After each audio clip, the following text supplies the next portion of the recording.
Hello, it's Adrian with the automation group at Gerrie Electric. In this short video, we're going to talk about ADC, or Automatic Device Configuration, a great feature that can help drastically improve our process. Automatic device configuration was added as a support for the PowerFlex 520 series and PowerFlex 750 series drives with the launch of Studio 5000 Logix Designer and RS Logix 5000 version 20 and app.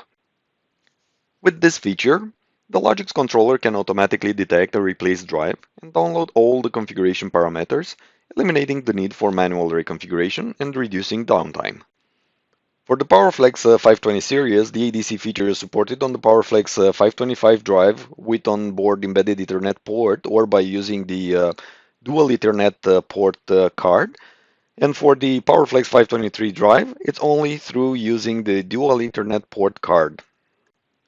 Similar for the PowerFlex 750 series, the ADC is available on the PowerFlex 755 or 755T drive running over the embedded Ethernet or by using the dual Ethernet port card.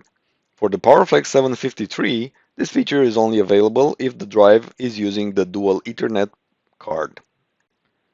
As a reminder, for the PowerFlex 755, the drive must be above firmware 4.001, and for the PowerFlex 753, the drive must be above firmware version 7.001. Now, let's have a look at how the automatic device configuration is actually working.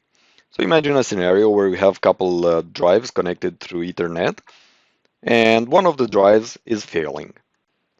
Traditionally, in this situation, an electrician will be the one that is going to replace the drive with a new drive, and then you will have a technician that is going to reprogram the drive, either by going and entering the parameters directly into the drive or by downloading the file from a computer.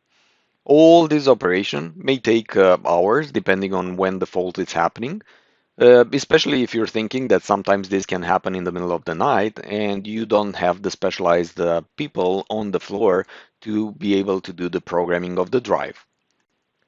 With the ADC, once the electrician is replacing the faulted drive with a similar item number drive, the new drive will automatically receive the network address from the switch.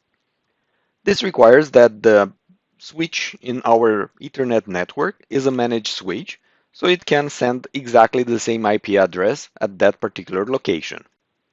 Once the drive acquires the IP address, the controller is going to identify that a new drive is at that IP address, and it's going to flash the firmware to make sure that the same revision of the firmware is used.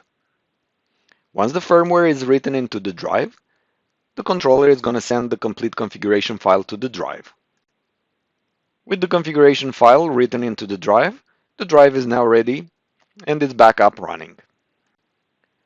So by using the ADC, the result is a great reduction in time to repair and provides a great ability to get the faulty device replaced quickly and brought back into the operation.